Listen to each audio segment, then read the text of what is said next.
Përshëndetje shenja e peshqve, kjo është panorama e interpretimit javor. Pas lutjes dhe meditimit, kartat i ndavan në 4 sfera jetësore të cilat janë gjendja juaj, familja, dashuria, puna dhe një prizëm orakull. Në gjendjen tuaj kemi 2 shkopinj, njeriu i varur, 7 kupat dhe drejtësia. Atëherë në sferën personale, java ju gjen në një pikë vëzhgimi dhe zgjedhjeje. 2 shkopinj tregon se ju shikoni horizontin dhe ndjeni se ka më shumë për ju se sa ajo që keni tani. Duket se ka një dëshirë për zgjerim, për të eksploruar një rrugë të re. Por, karta me njeriun i varur ju kërkon të ndaleni, sepse njeriu i varur është thelbi i mesazhit stop. Pra, përpara se të veproni, ju duhet të ndryshoni perspektivën. Kjo është një kartë sakrifice e vetëdijshme, pra të lini mënjan nxitimin për të fituar qartësi. 7 kupat sjell shumë mundësi dhe iluzione. Ju mund të ndjeni të shpërndar mes dëshirave të ndryshme. Drejtësia e përmbyll këtë kapitull me kërkesën për balancë dhe vendim të drejtë.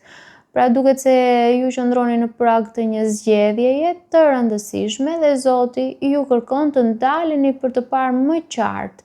Kartat këshillojnë, mos nxitoni, analizoni opsionet me qetësi dhe zgjidhni atë që është më në përputhje me vlerat tuaja. Kalojmë në familje. Në familje kemi 4 kupat, 9 shkopinj, kalorësi i kupave dhe krye priftëresha. Në familje ju mund të ndjeni një përzierje, lodhjeje emocionale dhe nevoje për afrim. Pra 4 kupat tregon një ndjenjë apatie ose mërzie. 9 shkopinj sugjeron mbrojtje. Dikush është në gatishmëri për të mos u lënduar. Kalorësi i kupave sjell një ofertë emocionale, një gest romantik ose një energji pajtimi. Krye priftëresha tregon se shumë ndjenja mbeten të pathëna. Pra duket se nën sipërfaqe ekziston një dëshirë për lidhje më të thella, por kërkohet hapje intuitive. Kartat këshillojnë të dëgjoni më shumë se sa flisni, pra jepini hapësirë ndjenjave të shprehen natyrshëm. Kalojmë në dashuri. Në dashuri kemi 5 kupat, 6 shkopinj, 7 monedhat dhe 3 shkopinj. 5 kupat hap kapitullin me një notë trishtimi. Ju mund të mbani ende një zhgënjim, ndoshta një pritshmëri që nuk u përmbush ose një humbje emocionale. Kjo kartë nuk mohon dhimbjen, ajo e njeh atë si pjesë të procesit të rritjes, por menjëherë pas saj vjen karta e 6 shkopinjve.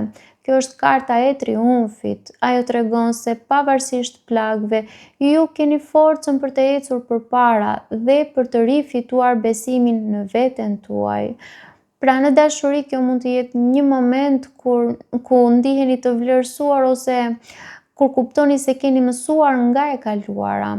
7 monedhat ju fton në reflektim, ju thërret të vlerësoni investimin tuaj emocional, çfarë keni mbjell dhe çfarë prisni të korrni. Kjo është një kartë durimi dhe strategjie. 3 shkopinjt duket se hap horizontin.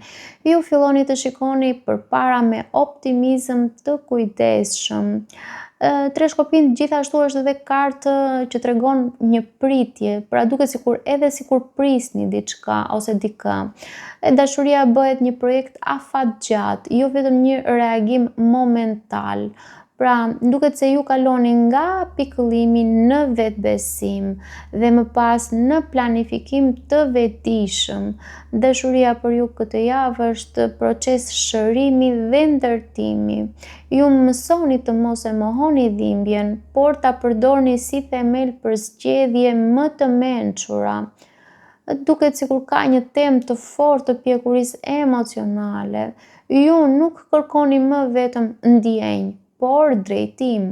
Ju pyesni veten jo vetëm a ndihem mirë, por edhe a po rritet kjo lidhje.